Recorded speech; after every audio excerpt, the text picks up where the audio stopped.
technical insight into how tonight will work. Thanks, David. Great. So as you just heard, we've begun recording. So from here on out, this event will be recorded. A few technical points to keep in mind.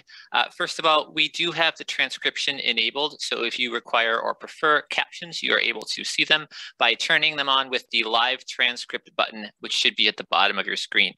Select that and you should have an option to turn those on. They are automated, they are imperfect, they are highly Anglo-centric, but they are better than nothing. So they are available to you if you need them. We do have the Q&A available to you if you have questions for our candidates. You are also able to vote on those questions by using the thumbs up below the question.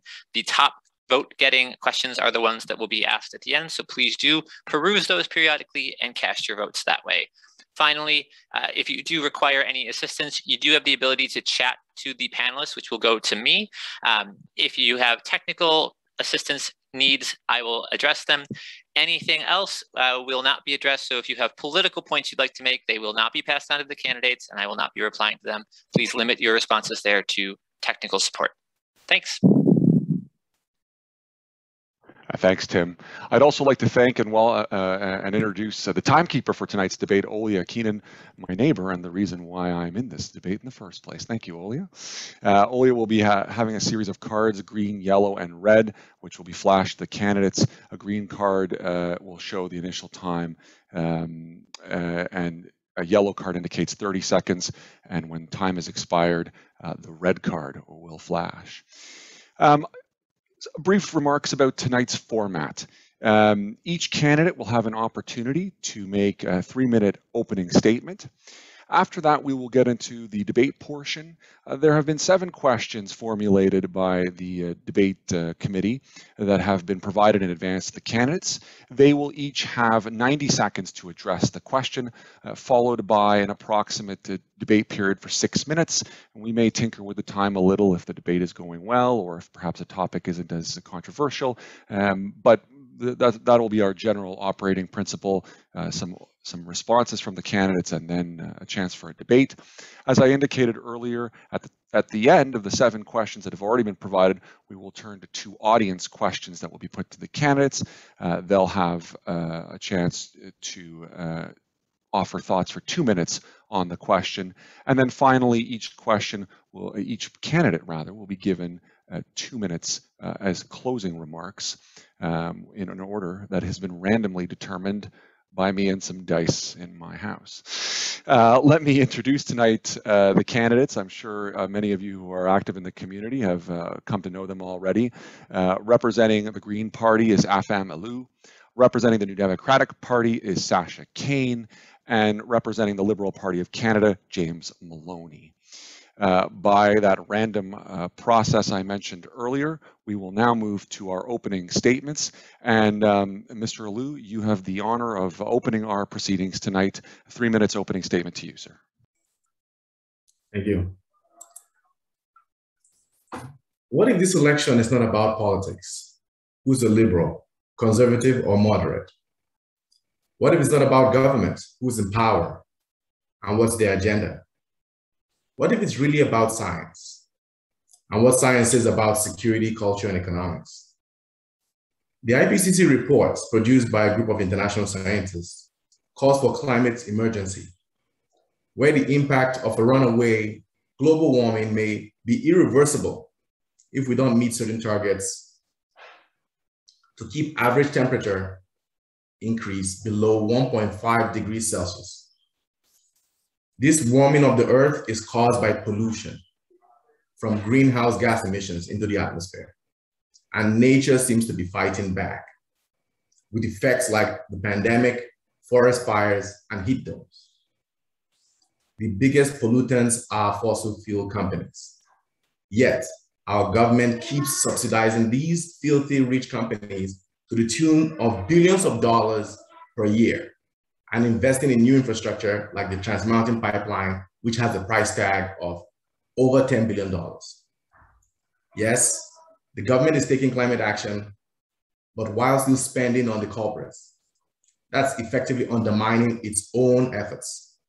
It's like trying to fill up a bathtub while the drain is unplugged. Canada, in my opinion, is the best country in the world. and I've been everywhere, Africa, Europe, Asia. But having missed all the previous targets set by the Paris Agreement, I'm not confident in the status quo to get us there. There must be a better way. The Green Party has been calling for a transition to green economy for years, and everyone called them a one-issue party. Now nobody's laughing. Regardless of your political affiliations or your sentiments towards the Green Party or its leadership, as the future of the world economy will be green, this is the moment in time when we decide if Canada will be a leader or a follower. Here, let me share a little bit about my background. When I graduated from my first degree in 1999, my father had just been elected as the deputy governor of my home state in Nigeria. It was the best of times and the worst of times. You see, with all that power and influence and no plan, let's just say happily ever after wasn't in the cards.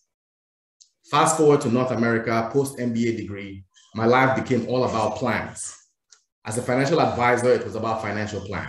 As a project manager, about project plans.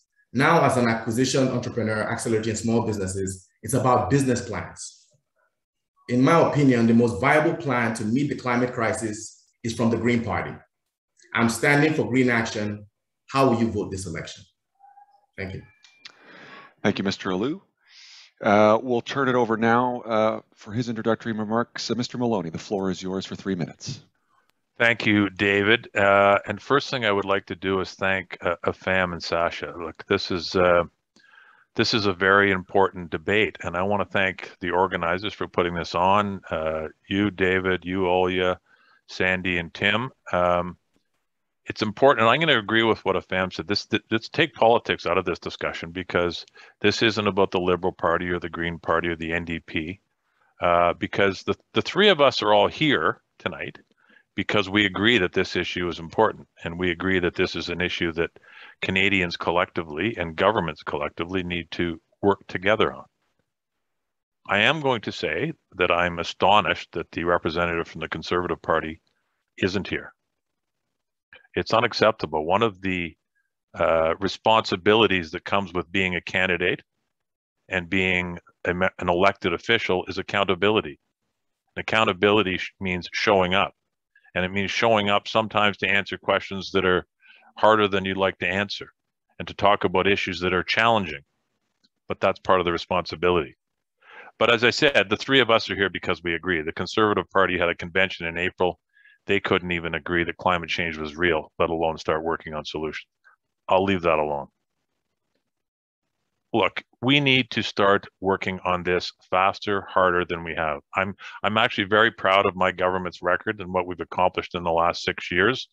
And I'm going to hear tonight from Afam and Sasha and others that we haven't moved fast enough. And I'm not going to argue with them too strenuously, because you can't move fast enough. But you have to move as fast as you can in the circumstances allow. And take this election as a case in point.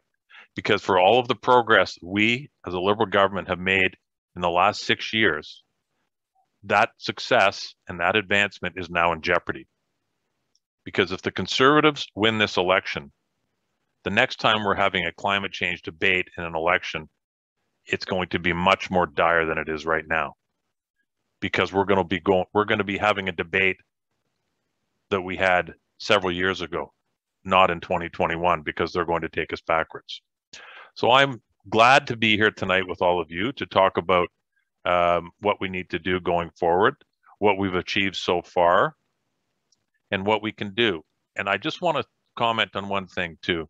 We all just recently watched the Olympics, and we saw our Canadian hero, Andre de Grasse, who won the gold medal in the 200, and it was exciting as can be. He wasn't winning the race at 10 meters. He wasn't winning the race at 100 meters, but he won the race in the end. And that's what the fight against climate change is. We have targets, and those targets are going to be met by 2030. And people who have been watching and assessing it tell us that we're on track. In fact, we're ahead of schedule. So thank you for hosting this tonight. And David, I appreciate you taking this job on tonight. Thank you, Mr. Maloney. And last but certainly not least, the representative of the New Democratic Party, Sasha Kane. Ms. Kane, the floor is yours for 3 minutes. Hello, everybody. Thank you so much for having me. As David mentioned, I'm this year's NDP candidate for Etobicoke Lakeshore. I'm very excited to be here, especially considering we're speaking about an issue that should be top priority for everybody. I know it's not for everybody. And this is also an issue that is seriously at stake for those voters in this election, as James Maloney just reminded us. And right now we have seen temperatures rising, forest fires across Canada, and we need to be careful and we need to take swift action when it comes to protecting Canada's environment so that we can make sure that future generations can grow up with clean air, fresh water, enough food, things like that. So Canada is very vast and we're known for our environment. We have wonderful national parks, mountain ranges, and Canadians expect that our government will protect these things for them and for their kids. And protecting the land and the water is definitely a top priority for me personally, but also for the NDP as well. And sorry, excuse me. And the NDP also will stand up to the abuse of powers by polluters. There are harms which that disproportionately impact marginalized communities, and this also needs to be seriously taken into account. And we're committed to expanding these protections for our environment and also for having a Canadian Environmental Bill of Rights. The environment is at the foundation of all of our existence, and we need to protect it as best as we possibly can. Thank you. Thank you very much, Ms. Kane. So let's turn now to the questions and get into our debate tonight. The first area that we're going to cover is what I'll describe as climate and the natural environment.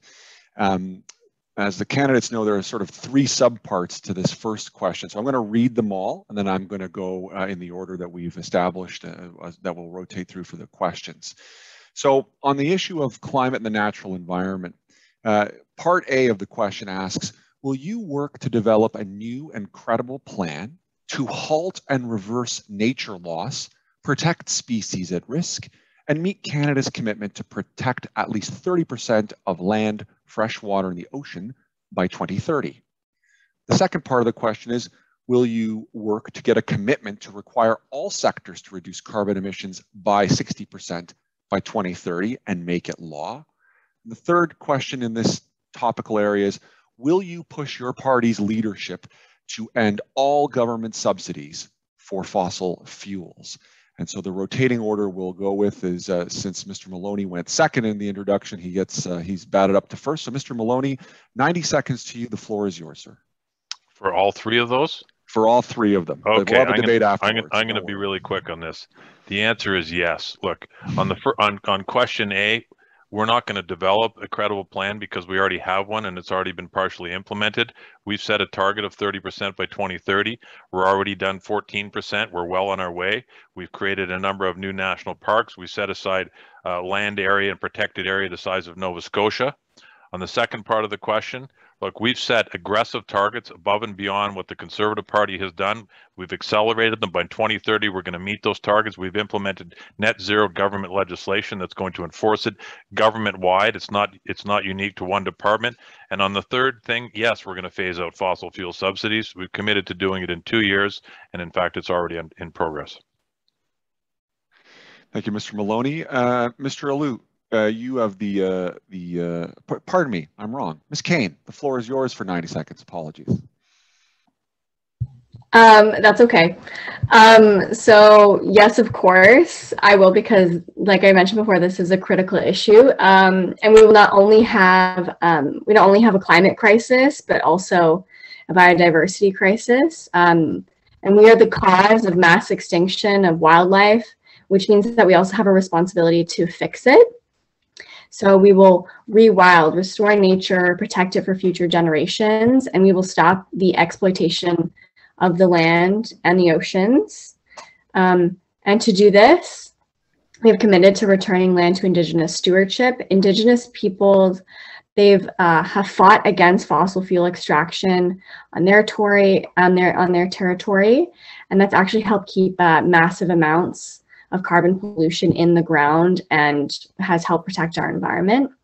And then also, yes, it is in our platform that we will get a commitment to require all sectors to reduce the carbon emissions by 60% by 2030.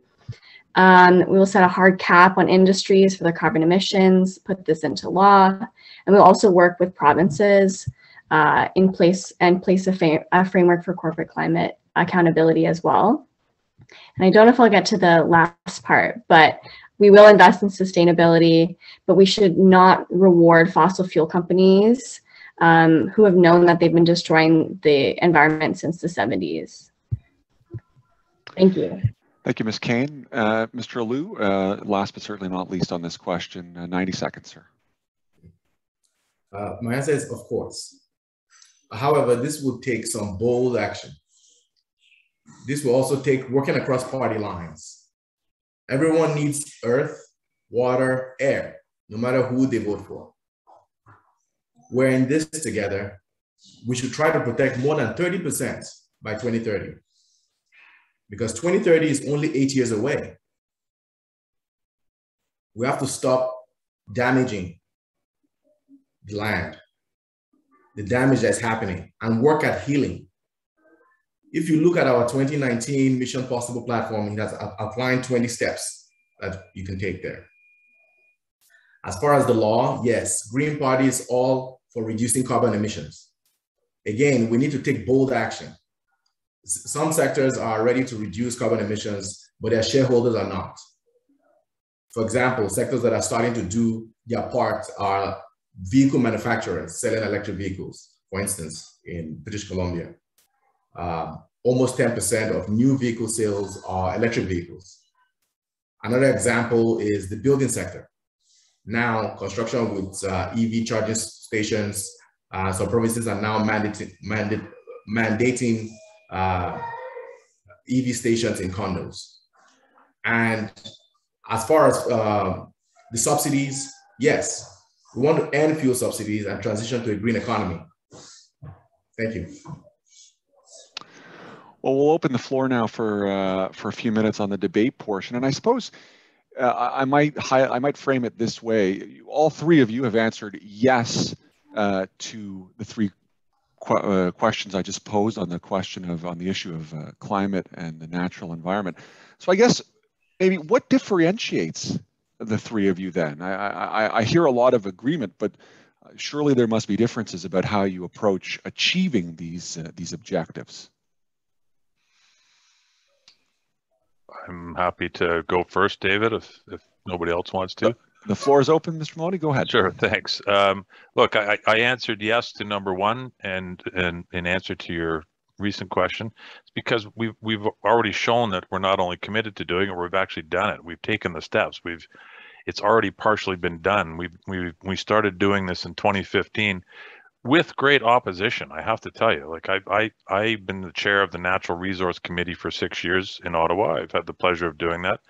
I'm working with Conservative members of Parliament in a majority situation, in a minority situation, and the pushback you receive on every one of these initiatives, it's overwhelming. It's staggering. You have to see it to believe it, because every green initiative that we try to implement or put in place, there's pushback about why it can't work. It's not how do we make it better. It's this isn't going to work. You can't do this. So that's the approach. That's what we've been up against, and we've been working. In this last parliament, we worked with the NDP and with the support of the Green Party. Elizabeth May has been a great ally on these issues, and we've got a lot done in 6 years. So there's the reason that people can take comfort in what we're promising to do, is because we're already partway there. And as I said earlier, I mean, this race isn't won in the first 10 meters. It's raced by the time you get to the finish line. And we're not at the finish line yet, but we need to get there. And we can't stop at the 100-meter line when we're in a 200-meter race. And that's what's going to happen if the Conservatives win this election. Can I jump in here? Of course, Mr. Alou, go ahead. Okay, so you asked about what differentiates us, right? I'm going to make 4 points, right? First For CO2 emissions, the reduction target for the Liberals is 40 to 45%. I say that's too little, too late. And there's no clear plan. For the Greens, it's greater than 60%. The science shows that we need this. As far as climate accountability, the Liberals, Bill C-12, they delay, deflect, and there's no accountability there. Greens, there's real accountability. Okay, we see near targets. We want to engage climate experts. 3, we see fossil fuels. The Liberals support and subsidize Trans Mountain, blue hydrogen, abandoned wells. Greens want to stop and redirect. We want to stop Trans Mountain pipeline, rapidly reduce extraction, transition workers to a green economy, shifts entirely to renewable energy. The 4th point I'll make is nuclear power. The Liberals promote nuclear as a climate solution, and they subsidize it through NRCan, Maltex.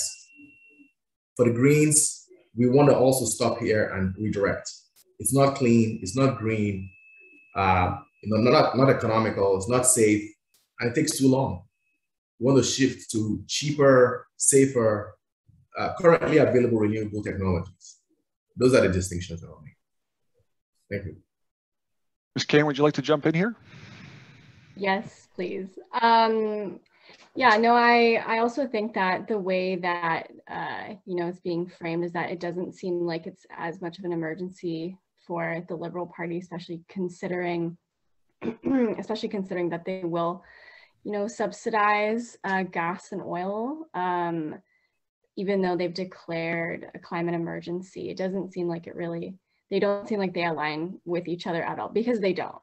But this money could be much better spent on transitioning, as the Green Party candidate mentioned. This could be better spent on transitioning to renewable energy and other actors who will be environmentally responsible, instead of people who ruin the environment say that they will clean it up. It just doesn't make a lot of sense. Mr. Maloney, yeah. I was gonna say, Mr. Maloney, it would seem that the Green Party and the NDP put as a criticism that the subsidies of fossil fuel companies, and I wonder maybe if you want to take the chance to engage with that. What do you say to the claim that the Liberals have subsidized fossil fuel companies?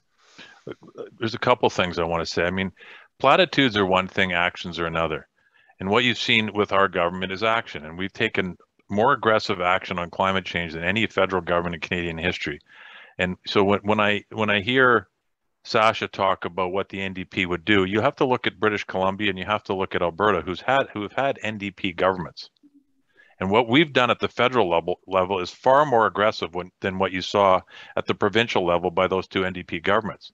There's a practical aspect to this. I want the same things that Sasha and Afam are advocating for. Believe me, we all do. But you have to do it as fast as you can, and you can't stop things overnight. You have to stop them as quickly as you can, but you can't stop them overnight. On the fossil fuel subsidy question, we are phasing them out. Fossil fuel subsidies have been there for a long time. That has been a big part of our economy for all of our lifetimes. We are phasing them out, and we're committed to phasing them out in 2 years. We have just a few seconds left on this topic. Mr. Alou, Ms. Kane, if you want to jump in and offer any final thoughts before we move on to our next question. I'll say they've missed all the targets for the Paris Agreement since they've been in government. The targets are for 2030, Afam. They're not for today. That's why I use the Andre de Grasse. I mean, let's be fair about this. You can't meet a target in one day. You have to plan for the long term. Canada has been the worst culprit of the G7 nations. I mean, that's not a record for a country that I love and respect as much as this. It doesn't bode well for the confidence that I should have that your party would be the one that gets us to those objectives. I'm not seeing that clearly, and that's why I'm standing with the Green Party, because their platform is clear. It seems like, you know, a straight shot just to well, let's take the politics out of it. The leader of the former leader of the Green Party in British Columbia took the exact approach you advocated at the beginning of this discussion this evening, and he said that the Liberal Party platform and our record is the best of all the federal political parties. So there's a non-political answer. Yeah, we have experts on both sides. You know, experts can come up and say anything, right? But we're looking at, you know, the track record. We're looking at, you know, our history. I assume that's what Mr. Weaver was doing. Say again? I assume that the former leader of the Green Party was looking at the track record and looking at the facts when he made the assessment I'm talking about. All right, we'll have to leave it there for that topic and move on to our next one, which is economic recovery. Canada remains to some degree in the grips of the COVID-19 pandemic, but some have already begun, and there's obviously been discussion of economic recovery. So the question in this topic area is, will you commit to a green and just pandemic recovery? What would you do, or what would your party do to enable the next government to facilitate such a green and just pandemic recovery? And on this question, Ms. Kane will have the floor first for 90 seconds. Thank you, David. So yes, we will. The NDP has dedicated their platform to creating good and green jobs all over Canada. And our world is changing so quickly and drastically. We have to start transitioning to building a low carbon economy as soon as we can, which means investing in green housing. And there are so many buildings here in Etobicoke, in Toronto, all over Canada that could use a lot of care. And it's a great opportunity to, you know, transition to green housing. There needs to be repairs done anyway, especially schools in the TDSB that are in so much disrepair. It's a good opportunity to build green, energy efficient schools. And we will set a target to retrofit all buildings in Canada by 2050, beginning with upgrades to all buildings built before 2020 in the next 20 years, and helping families make energy efficient improvements to their homes through low interest loans, which help save families almost $900 or more per year in energy costs. And also investing in electric transit is very, very important. This would also create jobs in a future green economy.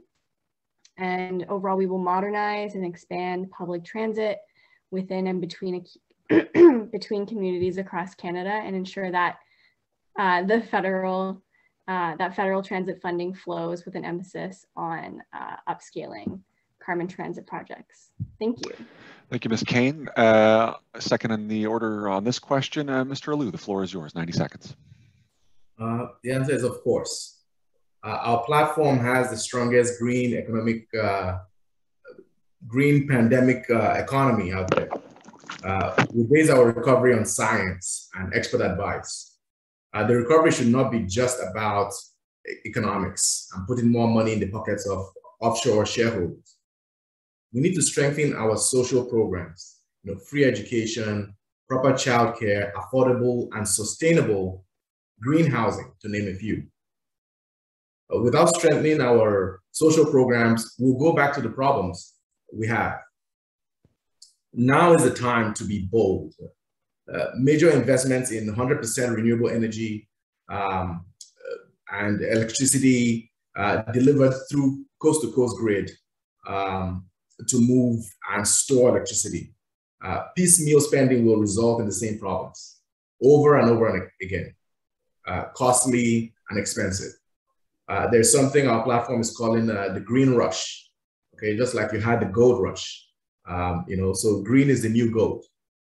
A guarantee that stops bailouts of carbon-intensive sectors is responsible. Those sectors are oil and gas, plastics, gas-powered motor vehicles, to name a few. And we need to look at an economy that promotes, co-energy retrofits, employing millions of skilled workers, tradespeople all of Canada. It's not good to put in extra insulation in the attic while you have poor windows. Thank you. Thank you, Mr. Alou. Last but not least, Mr. Maloney, your answer on this question. Thanks, Dave. The answer is an unequivocal yes. I mean, there's a certain irony to this discussion we're having. We're tripping over each other to see who can agree more. We're all saying the same thing, really. I mean, let's take a step back here. I mean, the three of us, and I'll say it again, and I'll probably say it more before the evening's over. We all agree. I mean, we're committed to a green recovery. We've already spent, over $50 billion on a green recovery. We only need to look what happened around the world when the world stopped between March and May of 2020 to see, there's no more question about man's impact on climate change. I mean, it happened. It's real. I'll say it again. I am the chair of the Natural Resources Committee. One of the studies that we proposed and which we carried out was talking about green retrofits to homes and buildings. And we brought in a number of people who were experts in that area and talked about all of the economic opportunity there is to Canadians within Canada and which can be exported too. The energy cost in retrofitting buildings is enormous in large buildings, in residential, in commercial, small scale, large scale, and it can be done, but it's got to be pushed. And it's the government's job to do that. And we have done that. We brought in panels of experts, some right here from Etobicoke Lakeshore, by the way, who I'll get to in the discussion piece in a moment. But look, we are 100% committed to this. We've already taken major steps towards doing it. It's in our budget. I see the stop sign. I'll stop and we can move on, David. Thank you. Thank you, Mr. Maloney. Let me push back a little on all three of you, because you've all talked about ending subsidies to fossil fuel companies and the need for a green recovery. And maybe this is the native Calgarian in me that's going to ask this question, but there are tens of thousands of Canadians, both in the West and in Ontario. My in-laws live in a region known as Chemical Valley, which employs in Petrolia, Corunna, Sarnia, people in the petrochemical industry. Those are real people's jobs and lives. And so let me ask this, what do you say to those workers who potentially are facing displacement because of an end of a carbon economy? What do you do for those people? Because surely they have just as much right to earn and provide for their families as the green jobs of the future. May I go first, David? Because you've hit on one of the most important points in this entire discussion, in my opinion. And this is what I was getting at earlier. You can't do this overnight, because you're right. Your friends and relatives from Alberta, and I have a ton of friends out in Calgary and Edmonton and across Alberta who work in this sector and the legal community, and I hear it from them and I understand it. And I know people in Ontario who work in this sector, and we should be grateful to them because they have contributed a great deal to our economy for a long time. And we have an obligation to them as we make this transition. And that's why I was saying earlier, you can't do this in overnight. You can't stop things tomorrow, because it's simply not fair, and it's not the safe way to do it either. So to your point, yes, we have an opportunity, but you talk to some of these people who are working in these sectors in Alberta, David, and you probably know this from talking to your friends and family out there. Some of the people who work in these sectors are the leaders in green transition and green technology. The advancements that sector has made are something to be celebrated. We can't condemn them outright. It's not right and it's not fair. So we need to do it in a balanced fashion, as you've highlighted here. Mr. Alou or Ms. Kane, do you want to jump in there and offer some thoughts to those who might be affected negatively by the transition to a healthy and vibrant green economy? I'll say something. So yes, we are concerned about the workers in the oil and gas sector that will be impacted. However, we do have a plan for a just transition. We have provision for a guaranteed livable income, all right, which is like a floor to have people living, above poverty, people able to afford their homes and a lifestyle. But we also have to start to invest in that transition in terms of education, retraining. These things require investment. They require political will. But first, we have to stop subsidizing the polluters, right? Maybe not stopping production overnight, but subsidizing them is just undercutting the entire, the entire agenda. I mean, that part is part of the equation that I'm still trying to reconcile. You are subsidizing the antiquated technology of the past when we should be subsidizing our future. If we don't start subsidizing our future, we will have no future. That's my contribution. Ms. Kane, anything you want to add here?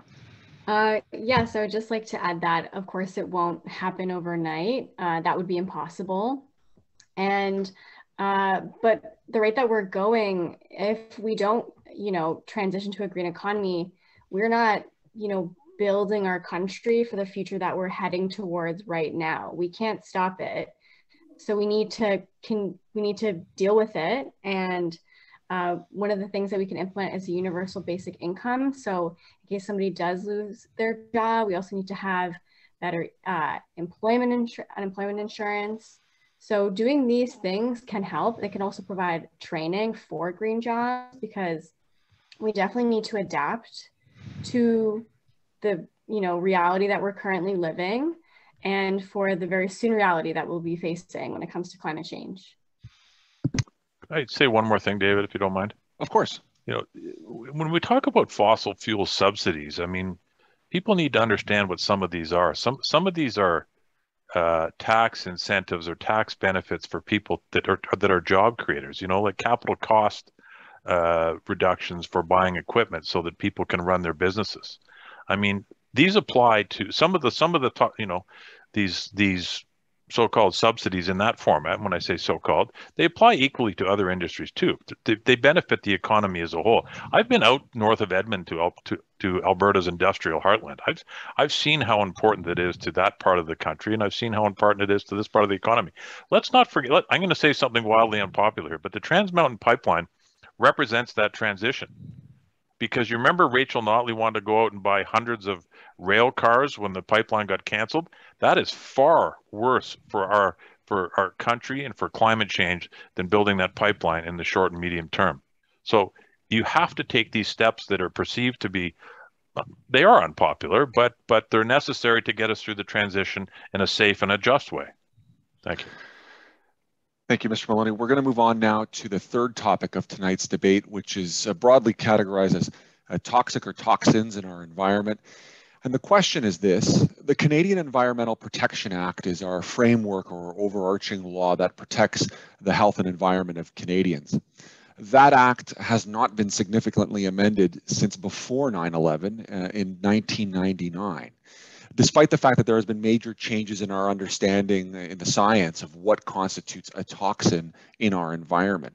There had been a recent bill introduced in the last Parliament that did not make it past first reading to amend the CEPA, the Canada Environmental Protection Act. Will you and your party support getting the amendments to the CEPA reintroduced, strengthened, and made a top legislative priority? For this question, Mr. Alou, you have a first crack at responding. Thank you. Of course, I want to have stronger environmental laws.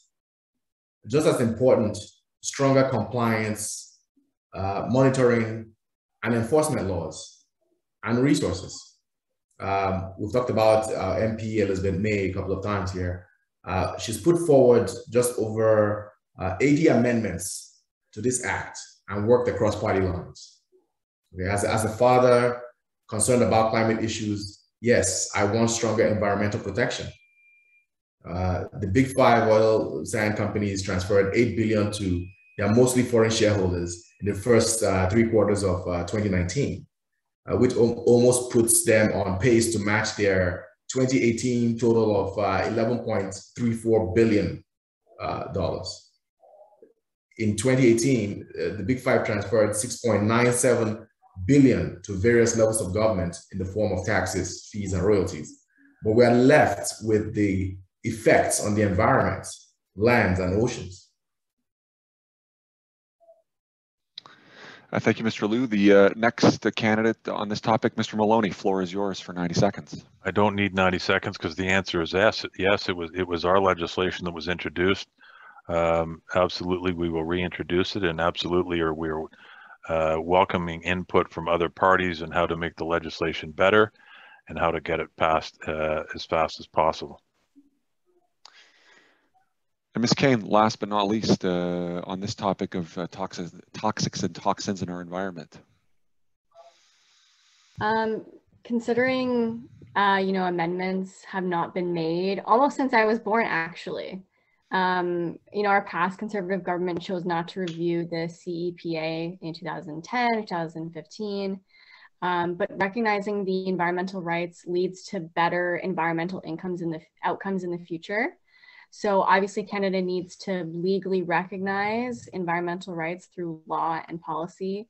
And I would fully support getting and strengthening environmental protections for a healthier Canada. And I think it should definitely be reintroduced into Parliament. And again, I would support getting the bill reintroduced, strengthened, and strengthened as it should be according to what climate experts say, and then making that legislative priority. I wonder if we might, as we open the floor for this on this question, there may be very well attendees who are quite immersed in the debates in Parliament about the CEPA, but many who are not. So I wonder if perhaps trying to spark some conversation on this, perhaps you could provide an example of either an area that the CEPA you think needs to be amended in or is deficient, or an example of what was proposed to be amended, because Canadians may not be fully aware of what the CEPA does.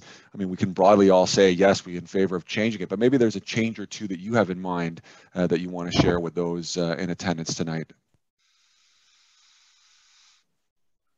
I'm happy to jump in, David, if you want. Look, I mean, first thing I'll say is, Sasha, that was very hurtful. You made me feel old by saying that hasn't been amended in your lifetime, but I'll leave that aside. Look, it's an important piece of legislation, but Sasha's point is well made, because, and to answer your point, David, a lot has changed since 1990. People's perceptions, government's perceptions, people's willingness to address environmental issues has changed drastically, and I'm grateful for that. So, we need better consumer protection laws. We need laws that protect toxicity levels, amendments that would include addressing toxicity levels in products that may be used for children, for example. We need an overriding element to the legislation that says we're entitled to a healthy environmental, environment in federal law when it comes to environmental protection. So there's lots of specific amendments, and that's why the bill was introduced, because these are the types of, we need to put modern views, modern ideas, and modern desires into the language of the legislation. And it's not, I've said a million times since I've been elected, ideas aren't good because they're liberal ideas, and they're not bad because they're some other party's ideas. We don't have a monopoly on good or bad ideas. And when it comes to a subject like this, we need input from everybody. Absolutely. We believe in working across party lines. No one has a corner on all the good ideas. The distinction I'll make as it relates to the environment is that the Liberals prioritize, the economy. Example, increased risks to species at risks such as orcas. The Greens prioritize the environment, since the economy and society depends on it being healthy. But let me ask you there, Mr. Liu. I mean, it may be a fair criticism to say what the Liberals did or did not prioritize, but the question was about the Environmental Protection Act itself, and so perhaps you might just illustrate is there a particular subject or aspect of that legislation that the Greens believe is a priority to amend? What is it that the voters can understand that your party wants to do to that act to strengthen environmental protections? What I'll say is to reiterate the point about what our MP Elizabeth May has done in the past. We've worked across party lines. We've put forward just over 80 amendments to this act. We're always open to those discussions around environmental protection, compliance, and monitoring. Everything that can be on the table has been put forward by the Green Party, and our MP Elizabeth May, made a lot of amendments, a lot of crossing the aisle, working with colleagues to ensure that there were amendments that protected the environment. Ms. Kane, you haven't weighed in yet on this particular topic. Is there anything you'd like to add on this debate? Sure. So, I mean, I don't know too much about it, so I would love to learn more, just because I'm not an expert in the environment, but I do think that when we talk about the environment, it's obviously very important to make sure, like I mentioned, that you are enforcing environmental rights. And I think that this does not just affect the environment, it also affects people. And usually when we don't have an environment that, or environmental protections, it will impact people who are marginalized first. So we also need to include like social, economic, health factors as well on top of it. Mr. Maloney, just before we close out, Mr. Alou suggested that enforcement was an aspect that needed to be upped, and as someone who's part of the agency responsible for prosecuting those laws, let me ask you, have the Liberals done enough to enforce our environmental protection laws in your view? I think we've done a good job, but we've done enough. No, the answer is you can never do enough. All you can do is do your best. And Sasha, what I want to say to you is don't apologize for not being an expert. What you're doing is you're an advocate for this and other issues, and that's what's needed. You don't need to apologize for it. None of us are experts when we go into this thing. We're just people with ideas and ambitions and wanting good results, and that's what's important. Let's move on to our fourth topic tonight, and that deals and centers around Indigenous rights and relations. Indigenous people play a critical role in environmental solutions. Will you implement the UN Declaration on the Rights of Indigenous Peoples, colloquially known as the UNDRIP, and calls to action in the Truth and Reconciliation Commission? Will you invest in Indigenous-led land use planning and the establishment of Indigenous protected and conserved areas? And I suppose in turning the floor over to the candidates, I should clarify, of course, that the UN Declaration on the Rights of Indigenous Persons has been passed into law in Canada and adopted by Parliament. I think what the question is getting at is it's one thing to pass the law, it's another thing to operationalize how that law is going to work in Canada. So, Mr. Maloney, you have a first crack at this one on Indigenous rights and relations and vis-a-vis the environment. Well, as you've quite accurately pointed out, David, the way the question is posed, it's already been answered because the legislation has already been adopted. And you're also quite right in the question now is where do we go from here? And, you know, we talk about the recommendations from the TRCA. A number of those have already been adopted in legislation, and you know, 2/3 of them have been adopted or are in the process of being adopted through legislation. But these things, again, take time, and it's a process. So you have to be aggressive, and we have to move forward. And we've certainly showed that we are capable and have done that. What I would suggest is that people read an article from Maclean's from July of this year. It was an interview with Perry Bellegarde, sort of a retrospective on his time as the chief of the Assembly of First Nations, and talking about his accomplishments. And in the course of doing that, he says he accomplished a lot. There's more to do. But what he did say is that this government for the past 6 years has accomplished more on this issue than any government in Canadian history. But there is a lot more to do, which is exactly what we're addressing in this question. So yes, UNDRIP has been legislated.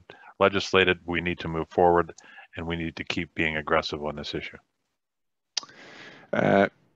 Ms. Kane, you are second to respond on this question. Go ahead.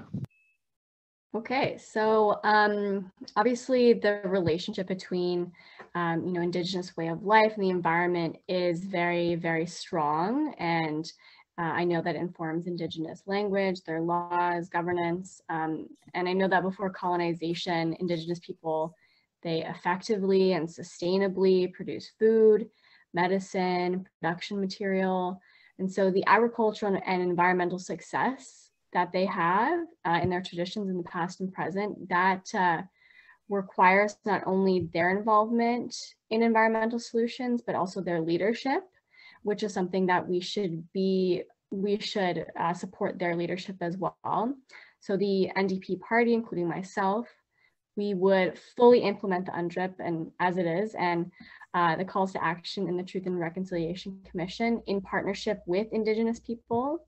Indigenous people also have the right to the conservation and protection of the environment and the productive capacity of their lands as well.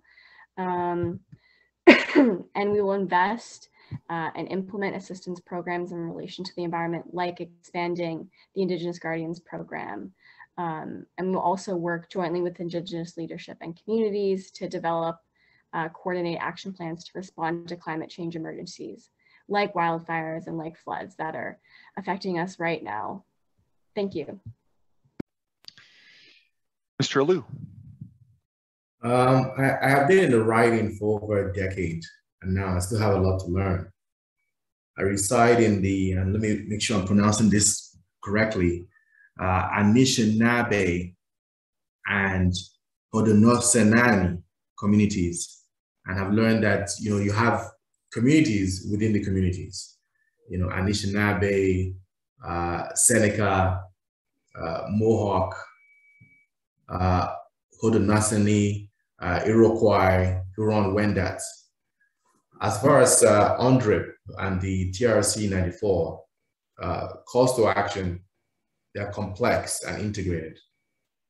It's through the lens of these two things that we can look at supporting Indigenous-led and involvement in the land. But it would take the cooperation across party lines. And thinking about sustainability of the environment, not of dividends of offshore shareholders. The government of Canada says that it remains committed to fully implementing the 76 calls to action that fall under the federal responsibility out of 94.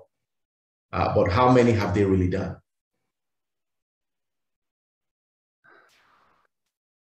Mr. Maloney, that might be a question for you, and that some of these recommendations have been out there for some time, and we read horrible stories about native reserves or indigenous lands where drinking water isn't available safely. Yeah, no, you're right. You're absolutely right. And it's accurate to say in this day and age that that's completely unacceptable, because it is. But here's the reality. This has been the situation for some time now. When we were elected in 2015, there were 105 clean water drinking advisories in Indigenous communities across this country. We have eliminated 109. The reason those numbers don't reconcile is because it's an ongoing problem.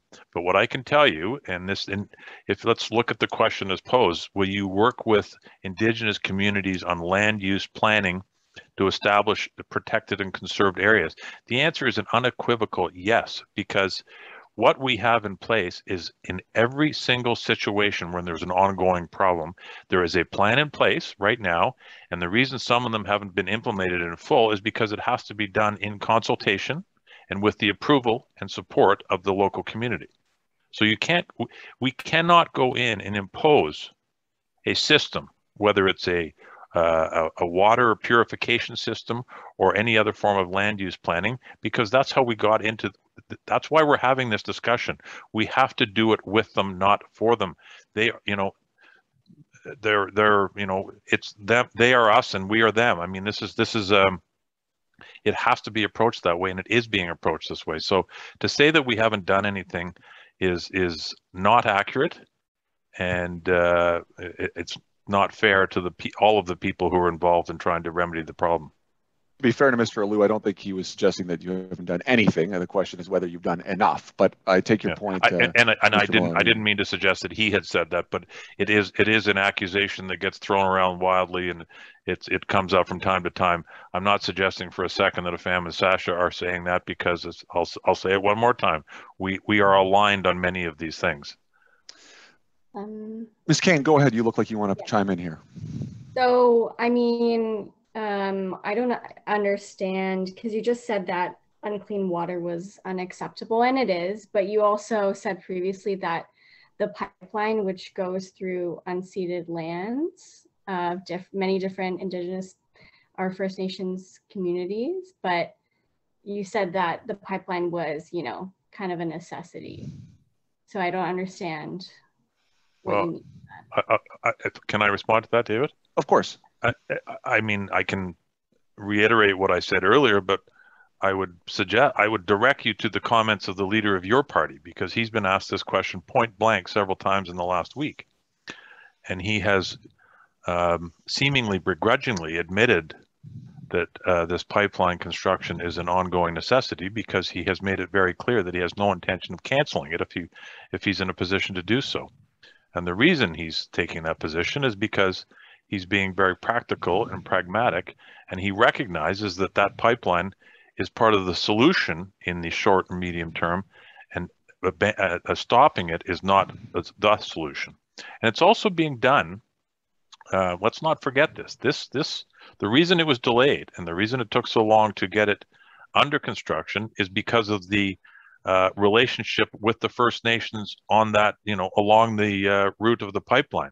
And it was our government that amended the legislation, changed the process for review, and got it approved so that we weren't running into those problems anymore, and so that it was done in conjunction with everybody who's impacted by it.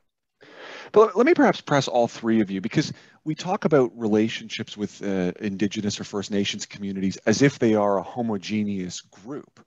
And some First Nations sit on reserves of carbon stores, some do not. Some may wish to harvest timber, some may not. What do you say to those First Nations communities that an UNDRIP is premised on a sovereign to sovereign relationship? What do you say to Aboriginal communities who want to exploit the resources they have to achieve economic growth that they think, and quite rightly, might be entitled to, given their current situation? I don't want to assume that, any certain group of people want to exploit the land. So I don't really know the answer to that question. If I can jump in, David, I mean, you're accurate in what you said. It is not a one-size-fits-all situation, because what one community in Northern Ontario wants, a community in Manitoba or Alberta or in other parts of the country might want to take a completely different approach.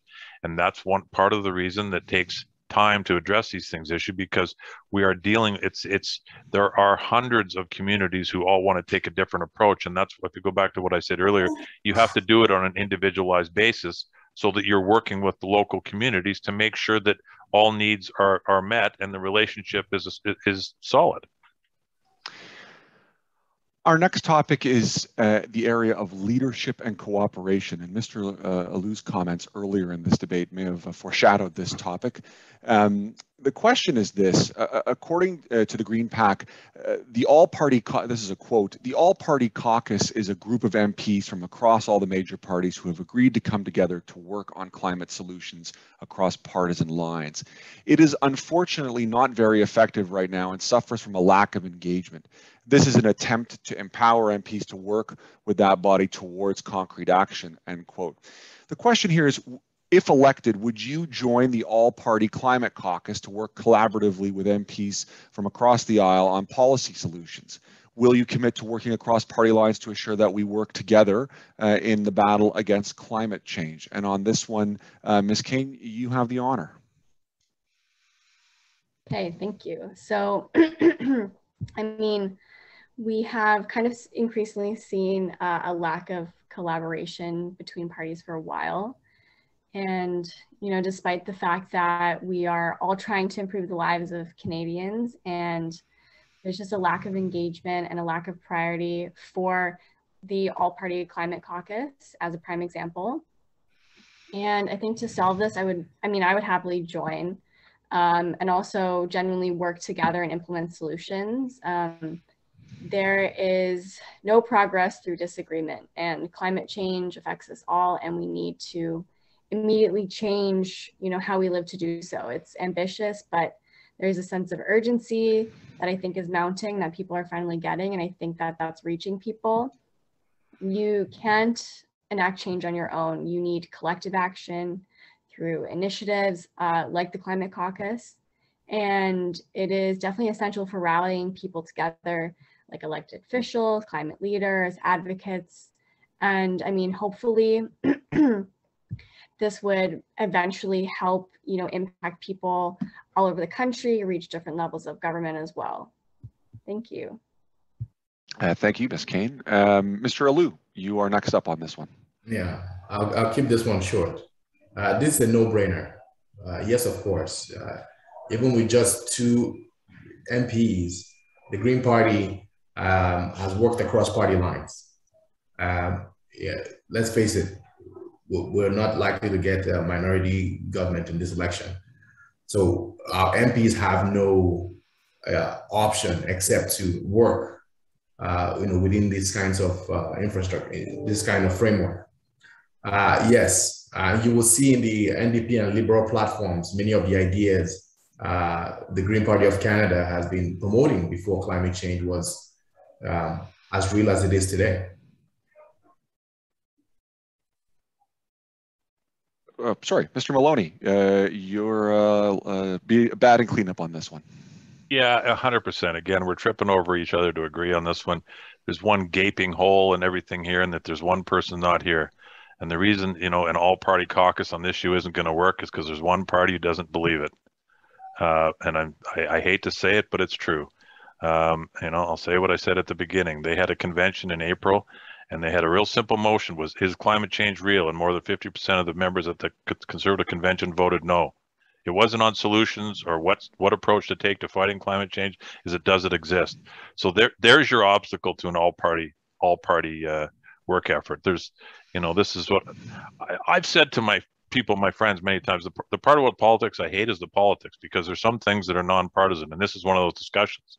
So we should be tripping over each other to saying I'm doing it better and my ideas are better than you, but we all want to accomplish the same thing here. Well, maybe let me ask Mr. Alou and Ms. Kane, do you think, or would you agree, that the Liberals have worked cooperatively enough with your own parties in terms of an all-party caucus? Because it's one thing to say that there's one party not here tonight and to say that they have a particular view of climate, but in a universe where the three parties that are here tonight seem to have at least some commonality of views, in your view, has Mr. Maloney's party done enough to cooperate with your own parties in Parliament on the environment? I will speak from my perspective. If the Liberal Party adopted our platform today, I would be in full support of everything they did. For me, it's not about party or government. It's about what's right to do, right? Subsidizing, fossil fuel industries, which is, a declining industry at the moment.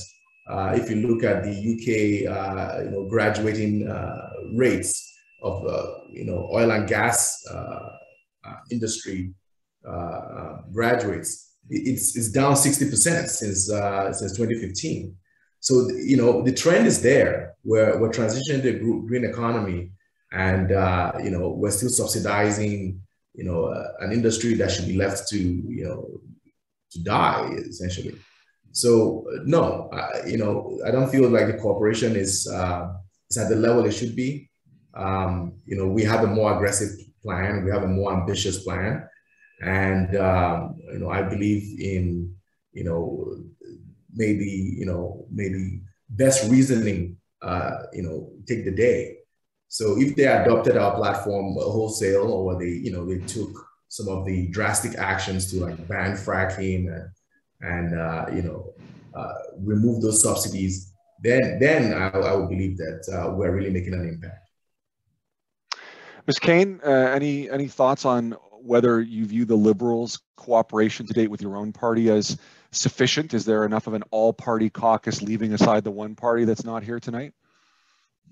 I'll just say that, prior to 2019, the Liberal Party had majority, so they could have done a lot of things that didn't even require, collaboration with the NDP. Obviously, those NDP members of Parliament still represent people who voted for them in the riding.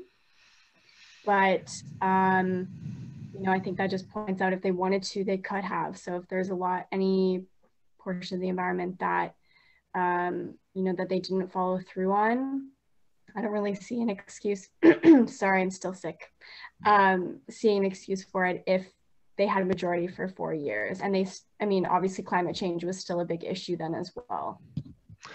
Mr. Maloney, there's a bit of irony, I suppose, in saying there should be more all-party cooperation in a minority government situation. And one might wonder when one might be correlated to more cooperation, but I wonder what you say to the amount of cooperation the Liberals have had on environmental issues with the parties represented tonight. We know your views on the Conservative Party, but how would you rate your government's work in cooperating with the Green Party and the NDP Party in terms of environmental issues? I'd give us an A, and I'm not kidding. And let me give you an example of that. When we had a majority, I've worked with a member of Parliament by the name of Richard Cannings. He's an NDP member of Parliament, and I hope none of my Liberal colleagues are listening, but he's one of my favorite MPs in all of Ottawa because he's bright, he's passionate, and he's in this for all of the right reasons. And I've worked with him on the Natural Resources Committee for 6 years now, and he approaches things because, he puts partisanship aside. And this is one of the reasons I enjoy working with him so much. He introduced a private members bill when we had a majority government. And the private members bill was to get the federal government to use wood in construction and federal initiatives and programs and buildings. And I supported it along with one of my colleagues, Kim Rudd, who was the parliamentary secretary to the Minister of Natural Resources. And we helped marshal that thing through the House of Commons and through our committee. So there's an example of cooperation. We didn't have to do that. We had a majority government. But his bill was solid. The ideas behind it were well-founded. And it was an important bill to get through. So we got it done. And I was proud to stand with Richard then, and I'm proud we did it. I've continued to work with him and other members from all parties in a minority and majority parliament. So it is done. Look, I've said it before, and people who know me, I'm not a guy who gets hung up on partisanship. If Sash or Afam or fellow parliamentarians and they have a good idea, I'm going to say it's a good idea. Let me help you with this. That's the way it's supposed to work. And I've done it myself. And so to answer your question, yeah, I'm not alone. I mean, there's look, we had a majority, so obviously a number of my Liberal colleagues supported that piece of legislation as well. So there's one solid example. All right, let's move on to our next topic in tonight's debate, and it's an important one and one that many voters will sort of understand conceptually, and that is greenhouse gases. We've all heard a lot about them and how their increased emission of greenhouse gases is correlated to or causal of global warming. So this is a two-part question. And again, they intend to focus on your party's ambitions and plans to address the emission of greenhouse gases. The first question is, how do you propose to drive and enable the massive retrofit to buildings required to meet greenhouse gas reduction targets that Canada has committed to, and what timeline do you foresee for those efforts? That's part one of the question. And part two is, how and on what timeline do you propose to transform Canada's energy infrastructure to halt greenhouse gas emissions in energy production, transmission, and use? We've touched on some of these issues tonight already, but this area is going to focus us a little bit more on the particulars of greenhouse gas emissions. And on this question, Mr. Alou, you have the floor first for 90 seconds. Okay. We work across party lines with our networks. Some housing retrofits are simple, and programs are or have already been in place, like solar panels for housing. We do not have to reinvent the wheel, but must ensure that retrofits are fair and targeted to those who benefited in their lives rather than the wealthy corporations. Unlike the COVID disbursements, we need to ask the questions and put in accountabilities to do this. We do not have all the answers, but we know what outcomes we want and don't want. We want to have better housing, lower greenhouse gas emissions. We want to make decisions based on science and the right kind of economics. Not economics that benefits large corporations and offshore shareholders, but environmental and sustainability economics.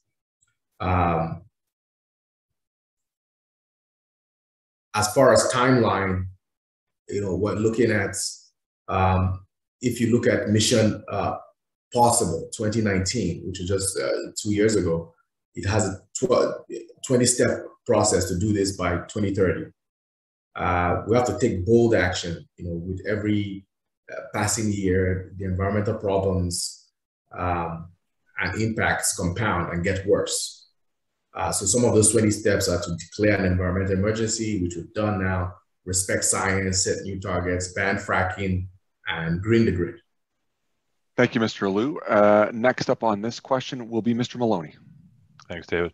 Another very important question. Look, I'll just give you examples again. I mean, again, through our committee. So one of the studies we initiated was on this very question: how do we, move forward aggressively on building retrofits?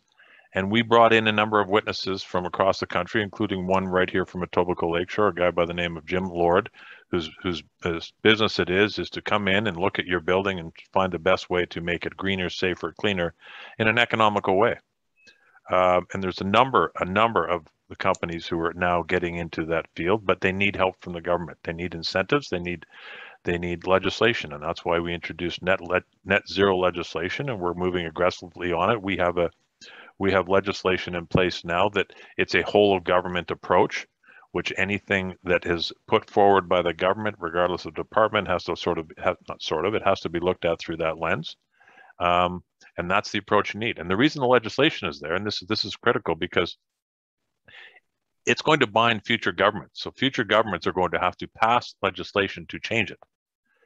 This isn't something that we're just doing while we're in power. It's now the law of the land. So hopefully, that we will not be in a situation where we have a government in Ottawa that decides to not adopt that approach and to change that legislation. Thank you, Mr. Maloney. Ms. Kane, you have the honor of going last on this question. Thank you. So currently it will take about 142 years to retrofit all low-rise residential buildings in Canada. And to say that misses the mark is an understatement. That will take a very, very long time. And I mentioned previously that the NDP hopes to upgrade where people live and where they work and retrofit in all sectors. And we'll set a target of retrofitting all buildings in Canada by 2050. And to ensure that all new buildings are built to be net zero, we hope to improve the National Building Code by 2025. Energy efficiency and sustainable building practices are at the core of our national housing strategy, and leveraging the power of the federal investments to create good jobs all across the country, to deliver affordable homes that Canadians need right now because of the housing crisis as well. Thank you. The second part of that, most of you focused on the first part of that question, the building retrofits, and that's a perfectly fair approach. The second part of that question, though, was about Canada's energy infrastructure, and I don't think I'm revealing state secrets when I say that one of the largest sources of carbon output in Canada is related to the consumption of fossil fuels. So perhaps in opening the floor for debate, maybe I'll press there and ask, how do we, in a country that is resource rich and exports many resources, how do we as a resource-based economy transition to one that is not dependent on carbon in our energy consumption and to get to a greener economy? How do we do that? If I may, David, and I omitted to mention part B. I thought we were only talking about part A. This is important. Look, we actually have a clean energy grid because most, in Quebec, for example, Ontario, for example, we have, a great source of hydroelectricity, which is clean. In Ontario, I ask people all the time, I say, where do you think most of our power comes from? 60% of our power in Ontario comes from the nuclear sector. Nuclear power is clean, contrary to what Afam mentioned earlier. And that's an area we need to promote. Because we need to move away from coal and we need to move away from fossil fuels, as you've indicated, and we have. I mean, Ontario got rid of coal a number of years ago. We've got a federal initiative to get away from coal in Atlantic Canada, but the nuclear technology is one of the ways that we can do that. Right here in Etobicoke Lakeshore, there's a company called Kinetrix. It's a large employer, and because of their relationship with Bruce Power and the nuclear energy, they're developing a new source for medical isotopes. So there's an example of how we can save jobs, create new jobs, and we can export technology. I mean, we have, small modular reactors are the future, because if you go to Northern Ontario or Northern Alberta or any to the mining communities in these small remote areas, right now they're relying on diesel fuel. These small modular reactors are a clean source of power. It's a technology that's being developed here in Canada and can be exported around the world.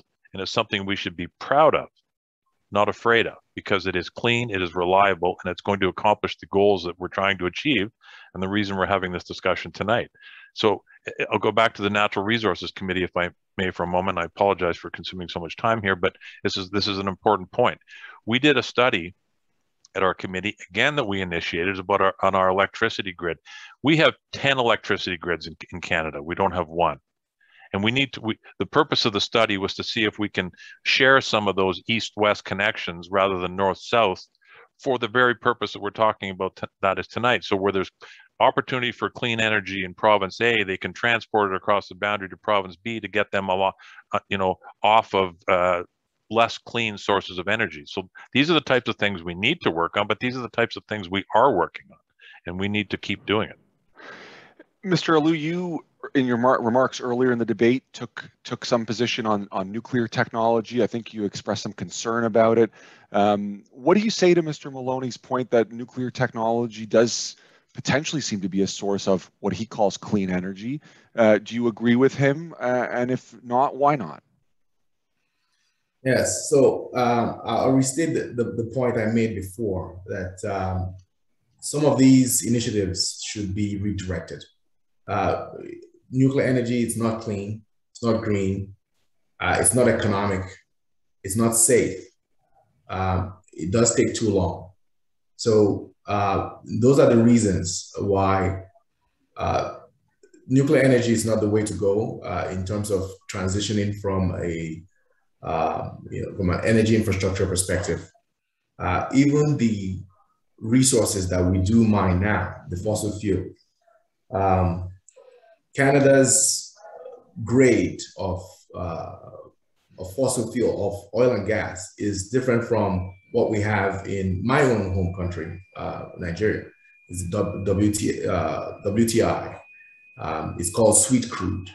It's easier to mine. It's it's actually more expensive because it's like a premium product. So as far as that transition, it's a no-brainer in Canada's future to become still an energy superpower. And we have the opportunity to take that leadership now, and we have the science to back up what path to take. And it's not nuclear energy. It's definitely not cheap, and it's not safe. Well, let me just follow up then. If the Green Party's position is we have to step away from the carbon economy and the nuclear option is not available, what is the path forward then? Oh, we have we have wind, we have solar. There are several technologies that are available right now that are renewable, that are clean, and have the potential to put us in good shape for the future. But we're not investing in these things. We're not prioritizing them. The Green Party will prioritize these clean tech approaches to renewable energy. Ms. Kane, I know you haven't weighed in on this, and I know our time for this particular topic is at an end, but I just wanted to give you a brief opportunity to chime in on the nuclear issue if you wanted to before we move on to our seventh and final pre-prepared topic for tonight's debate. Sure. I mean, I definitely agree with FM. I think that, we should be moving towards like wind, solar, hydro, and prioritizing them. Regular people can't afford solar panels, but if we subsidize things like that instead of nuclear energy, it could be possible and obtainable for people as well. And that's all I'll say. Thank you, Daniel. Thank you, Ms. Kane. Our seventh and final pre-prepared topic tonight, I'll characterize it as this, and it's a mindset question, I think, is what this particular question is driving at. And the question is this: in Seth Klein's book, A Good War, He makes the case that, quote, to confront the climate emergency, a wartime approach is needed, and moreover, that our wartime experience should be embraced as an instructive story.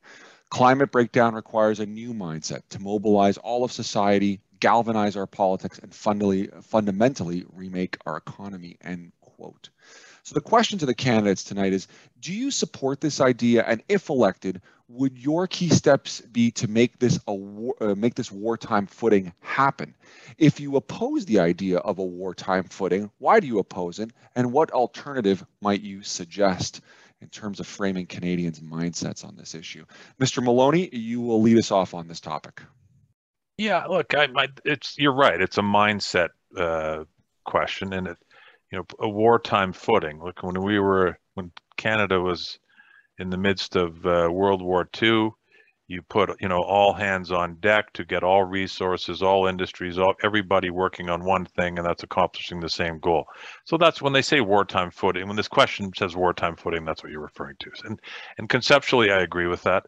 And this is what we need to do. And whether you're talking about green tech, clean tech, supporting transition, doing all of this, what you need to do is you need to get everybody working together. This goes back to the all-party caucus idea again on, if you have a better idea than mine, share it with me rather than just criticize mine. And that's what we need to do to try to, solve this problem, because it is the issue of our generation and future generations. There's absolutely no question about it, and we need to adopt this mindset as you've quite rightly characterized it. Thank you, Mr. Maloney. Ms. Kane, you will go second on this question.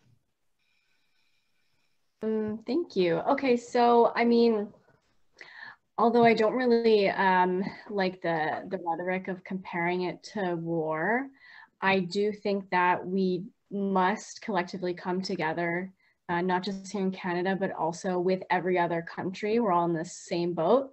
Or even then, we're not really in the same boat because a lot of countries are affected way more than we are. And obviously Canada needs to take responsibility for our involvement in climate change.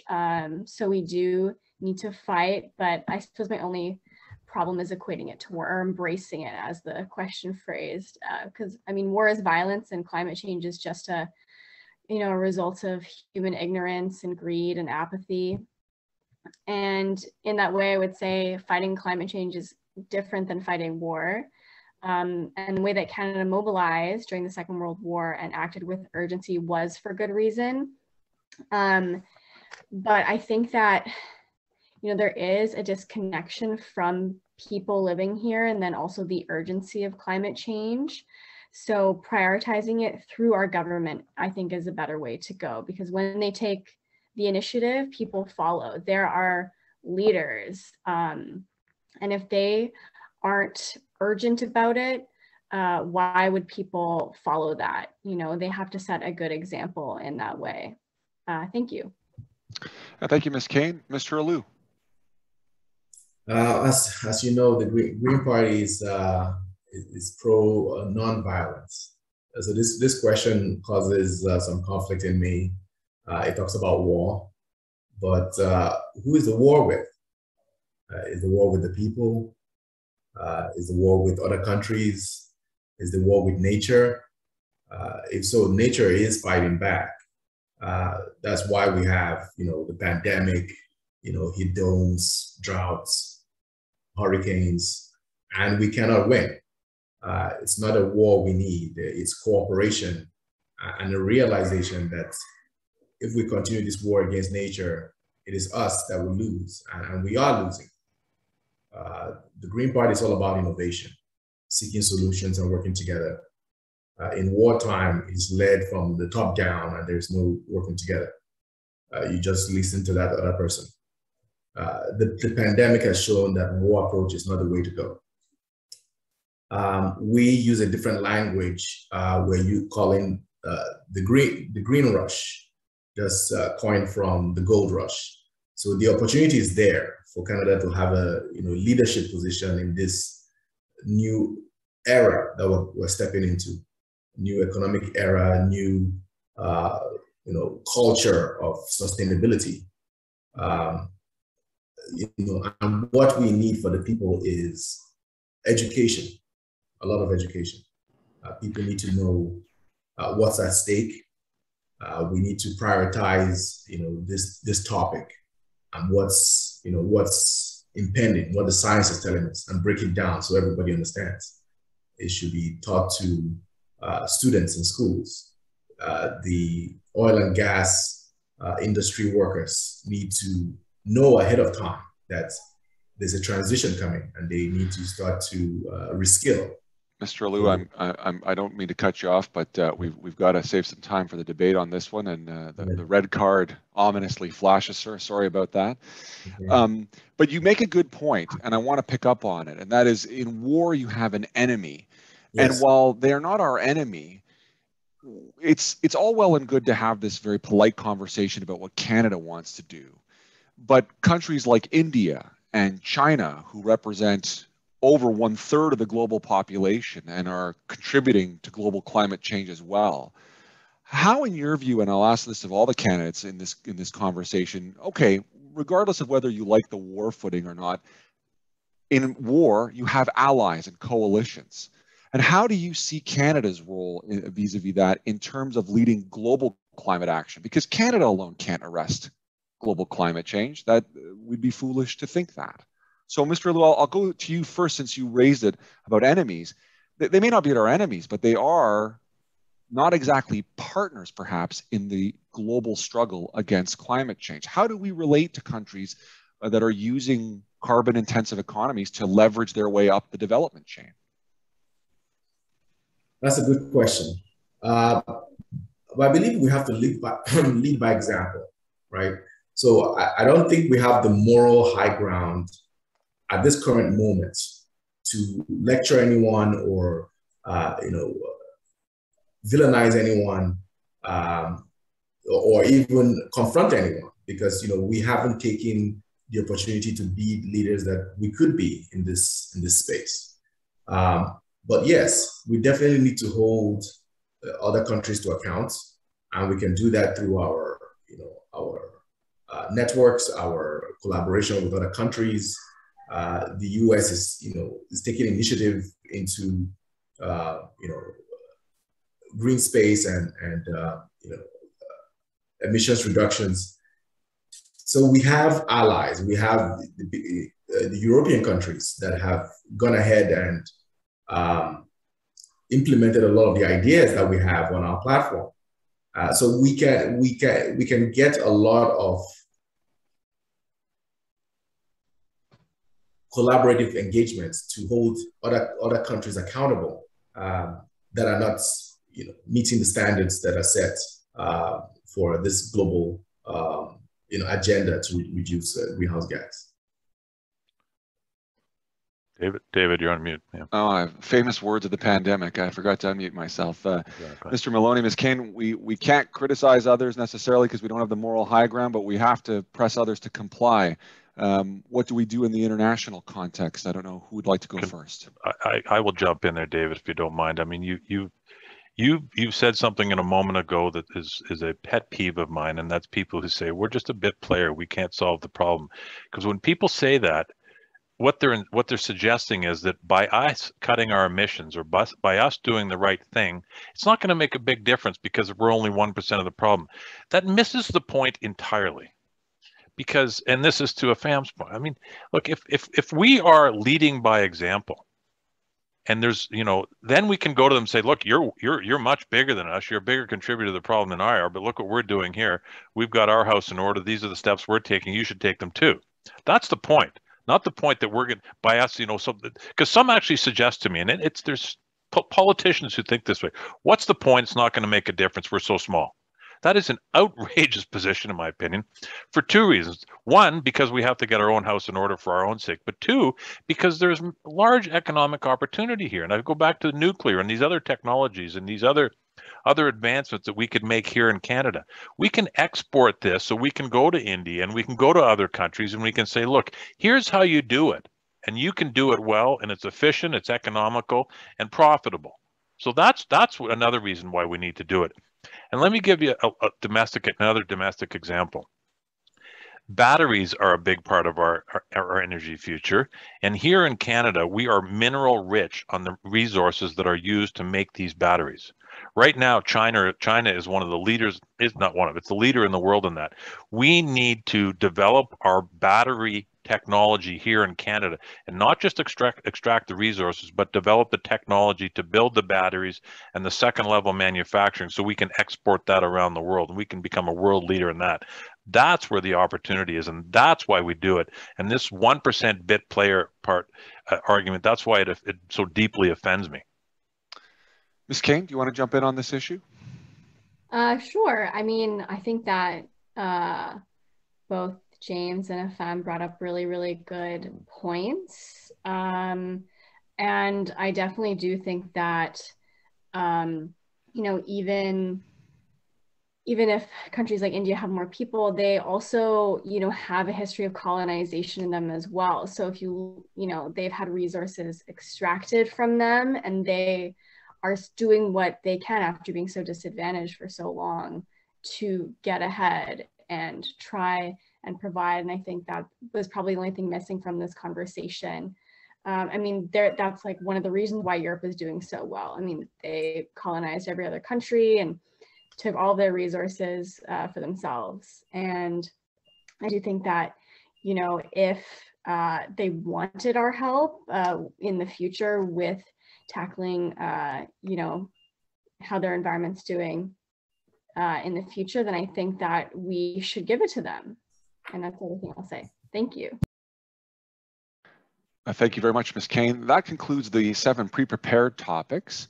We've had our audience members be proposing questions, and I've seen the 2 that lead the pack, so I'm going to go ahead and ask those. For this segment, each candidate will get 2 minutes to answer the question. Won't be any engagement or debate. We'll simply give every candidate a chance to respond to each question.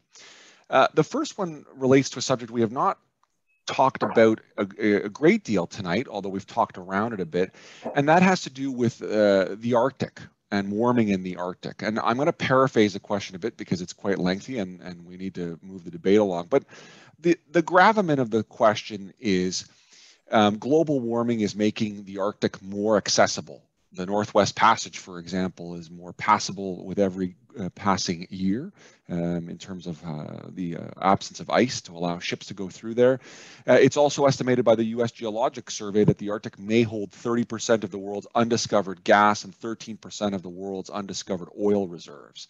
And these resources may become desirable by other countries, including Russia, that has laid a significant claim to a portion of the North Pole area and the Arctic Circle. Canada has also made a claim under what's known as the UN Convention on the Law of the Sea to a portion of that. So the question is, will your party commit to protecting the Canadian Arctic, its borders, and to stop future resource extraction in the Arctic, both from domestic and foreign companies as well as foreign nations?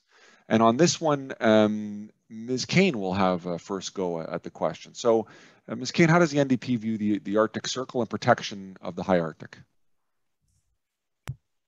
That is a really good question. And I will be honest, and I haven't really thought about it, and I didn't even think to look it up, but I do think that's a very, very real threat for the future as, warming continues. And I do think that Canada needs to be protecting our borders further up in the north because it will be so important that we take stewardship of this and protect it. And I do think that we have integrity in doing so. I don't think that we would exploit the resources up there irresponsibly, or I'd like to think so. I guess we'll see. And yeah, I just think that's we should do everything that we possibly can to protect it while still being kind of a peaceful country as well. Mr. Alou, what's the Green Party's view on protection of the Arctic, both domestically and internationally?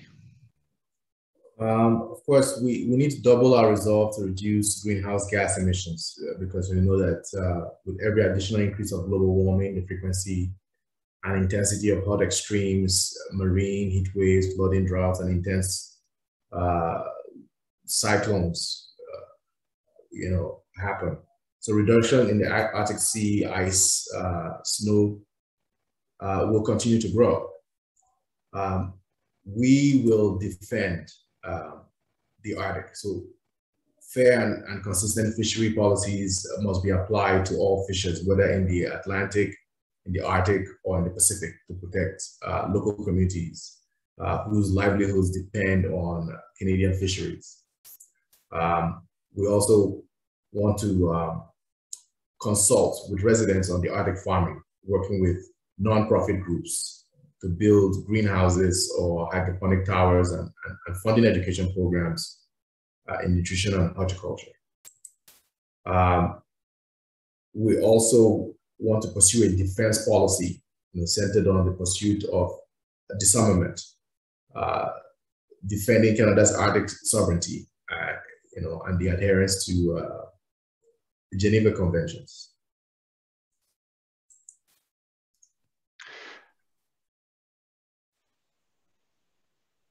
Oh, David, sorry, I forgot to. I did it again. I'm going to get this right during 18 months of doing this. You figure I get it right by now. Mr. Maloney, you're batting cleanup on this question. The Liberals in the high Arctic.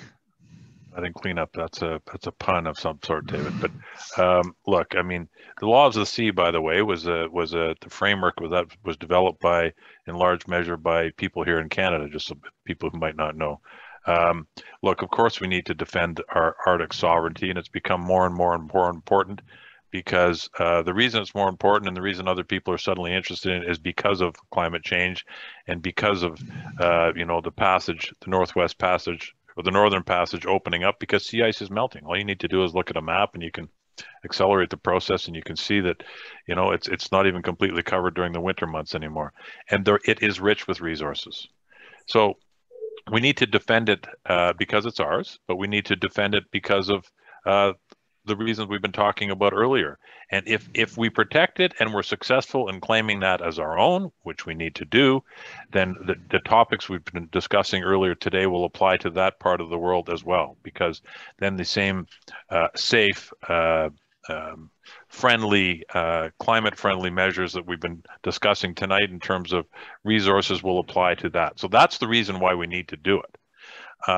But it goes back to the last of the questions, question number 7 about, and I don't like the wartime analogy either, but you need allies. You need allies because if you can export the clean technologies to these other larger countries and other emitters, it takes the pressure off what people are trying to extract from the northern regions of Canada. So it's all part of a big picture. It's not just about putting up a barrier and saying, this is our land, you can't have it. If we can encourage other people to behave in the way that we're talking about tonight, they won't want to do it. So it's a multifaceted approach. Thank you, Mr. Maloney. Our second audience question is a good juxtaposition to some of the topics we've been discussing tonight, because in particular our last question about the high Arctic and larger global concerns. This question is a little bit closer to home, and it's this. In your opinion, what is the top environmental issue in Etobicoke Lakeshore? And if elected, what would you do about it? Mr. Alou. The top environmental issue in Etobicoke Lakeshore. We will tie this into housing. The idea of affordable housing by itself doesn't resolve the big agenda of addressing climate change and the action that we have to take. So you have to make it affordable and sustainable housing. And that is the environmental play to address our position as a party. So this has to do with energy efficiency. This has to do with those retrofits. This has to do with the code for new condos to have EV charging stations. So that would be my number one priority. And I don't think we have to wait to have the power of the government to do this. I think by finding the stakeholders now in our community, which I'm already interested in doing, it's to start to talk about how to create those opportunities for affordable housing that can be a model for the entire country, and also the international community. So how do we make Etobicoke Lakeshore the go-to for sustainable and affordable housing that puts people in a life of dignity and general well-being? Mr. Maloney, you'll go second on this question. Biggest environmental issue to our riding, and what would you do about it? Well, identifying one issue in Etobicoke Lakeshore is a bit of a, you can't do it. You can't do it. I mean, because all of the issues we've been talking about tonight, you can relate them to the local level. We're blessed living here in Etobicoke Lakeshore. Water, clean water. We live on the shores of Lake Ontario. Clean air. We live in a massive city with beautiful parts to it. These are things that are critical to the enjoyment of our community. But these are the same issues we're talking about on a global scale. They're just, we relate to them because they're local issues. I've had Catherine McKenna in this riding 3 times in the last 6 months, and we all know Catherine is a champion of climate change. She was the Minister of Climate Change, and now she's the Minister of Infrastructure. The most recent time she was here was to announce the intake for applications for a disaster mitigation fund. I announced with John Tory 3 years ago on the shores of Lake Ontario. Remember, we were experiencing water levels that were unprecedented that year? And then the next year, they were once in 100 years. And then the next year we had unprecedented once in 100-year water levels again. These are the types of things that they're the consequences of not combating climate change. So we have to take steps to be prepared for these things as they go along. So that's one of the most important issues, is preserving what we have right now while taking steps to make sure it doesn't continue. Transit, housing, Afam's quite right. Affordable housing and better housing is a big part of that. Transit is a big part of the solution. I've worked with the Mayor of Toronto as the chair of the Toronto Caucus, and I've worked with Krista Freeland in finance and Bill Morneau before her and the Prime Minister. And Toronto has received more money for affordable housing and transit from the federal government than from any federal government in Canadian history. And these are the ways that we're going to, deal with climate change locally. But we have it's a two-pronged. We have to deal with what's already happened and try to stop what's happening in the future. So we benefit from a great environment at Etobicoke Lakeshore, but we suffer the consequences of the mishaps, and that's what we're trying to stop.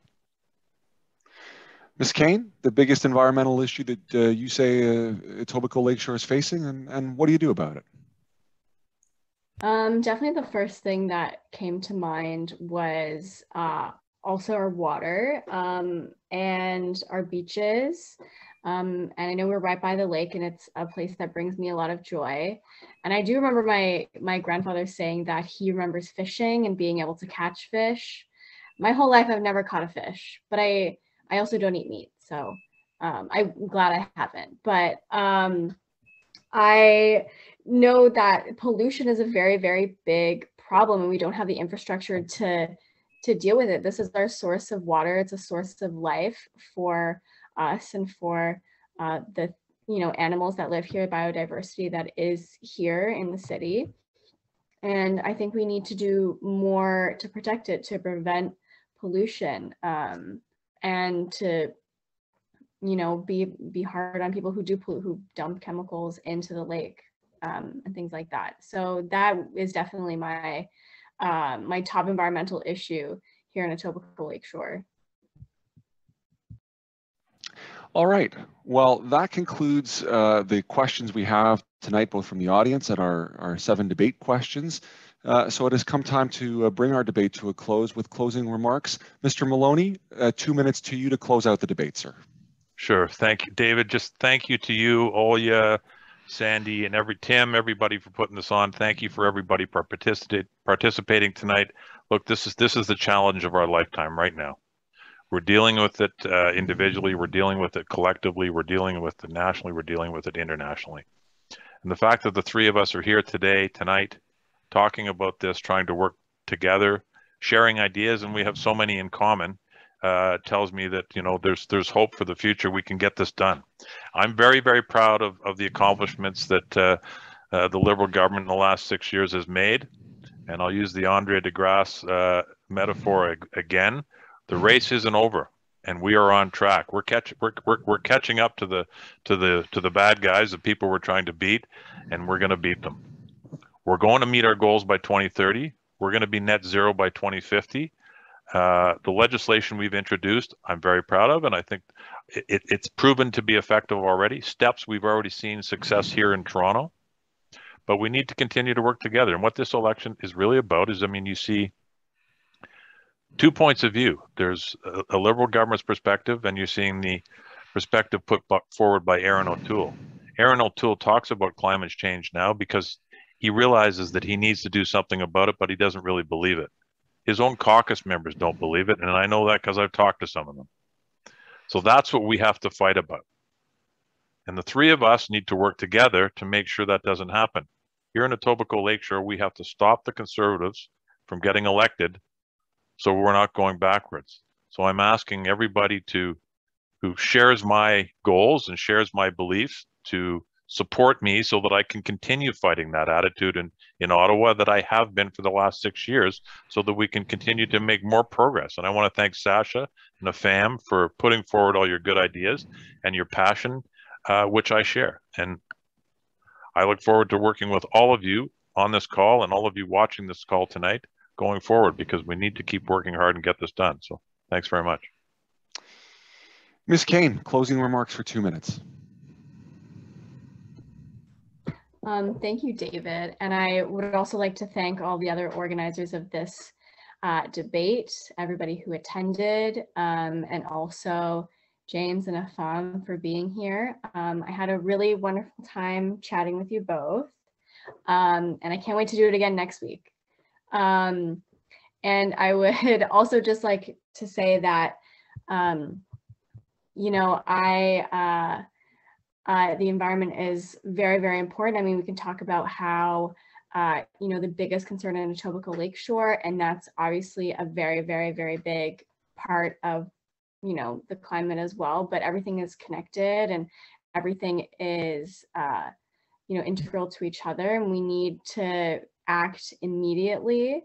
And I think that we can. I think that if we come together here, here in Etobicoke, I would love to hear if anybody would like to reach out. I would love to hear your priorities as well, but also in you know, the federal government when they come together and talk about climate and then prioritize what is, you know, the best thing for Canadians right now and also in the future as well. And I hope you all have a good night. Thank you. Mr. Alou, you opened us tonight. I suppose it is only fitting that you close us out tonight, sir. 2 minutes closing remarks. Thank you.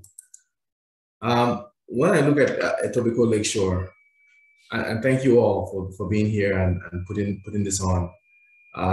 When I look at Etobicoke Lakeshore, I see a village not much different than the one where I grew up. A lot more sophisticated, of course, but still with people that care about their families, that care about their community, and then government as a resource to meet their needs. And I humbly put myself forward to be that intermediary, that government intermediary for you to serve this community. I took the risk in putting my name on the ballot for this election because I thought to myself, how would posterity judge me if I never said anything on behalf of my children's future? It's going to be a risk for you too, to cast your precious vote in favor of the Green Party. Many people I've spoken with talk about splitting the votes with the Conservatives if they don't vote Liberal, and you know, some people are between the NDP and the Green Party. They call themselves Green DPers. All of these strategic measures in moving forward. I implore you, our platform is the most comprehensive and the most ambitious for meeting this climate emergency. So I implore you to take the risk yourself, to cast your precious vote in favor of the Green Party. However, that's what you must do. I believe we're called for such a time as this. And when I told my massage therapist I was running for this office, she asked me what she could do to make a difference with the climate crisis. And I was almost ashamed to say, vote green. So that's what I'm doing myself, and I'm imploring you to do the same. Vote green this election. Mr. Alou, Mr. Maloney, Ms. Kane, thank you so much for your participation in tonight's debate. That was very interesting and very insightful. Allow me also to thank, on behalf of Etobicoke Climate Action, all of our attendees tonight. I want to thank in particular also Olia Keenan, Sandy Cameron, and Tim Ellis as the core organizers. It's been a pleasure being your moderator tonight. Advance polls are opening across our riding this weekend, I believe. My partner and I are looking forward to doing the advance polls, but also election day being 1 week from Monday, if my math is right. Let me wish all of the candidates well in their election. Thank you for your participation, and thank you all for attending tonight. It's been a great debate. That's all from us. I can only say in closing that I hope next time we do one of these, we can do it in person, because I think one thing we'd all agree on is this will be a lot more fun if we could be in the room together, and having this conversation. Zoom is a poor substitute for a good in-person debate. So my sincere thanks to all of you. Have a good night, everyone. Thank you for joining us.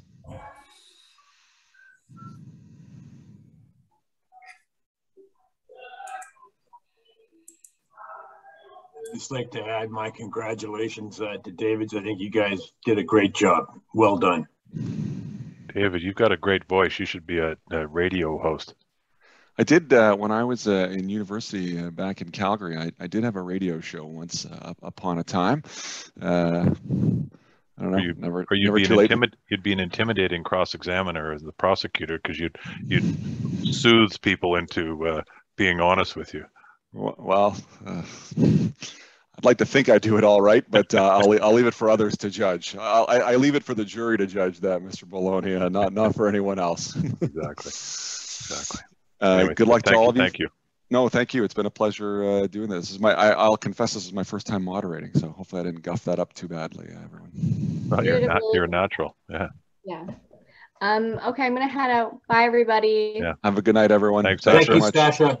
Good night, everybody. Good night. Take care. Thanks, James. My pleasure. Right. Well, I got to say before I go, so the other night, Tim will appreciate this. When the meeting ended, I hit leave meeting. Not 1 second later, power in the neighborhood went out. Like, it was simultaneous. It was like I clicked the button. So it was quite something. So I'm hesitant to click leave meeting right now. But here goes.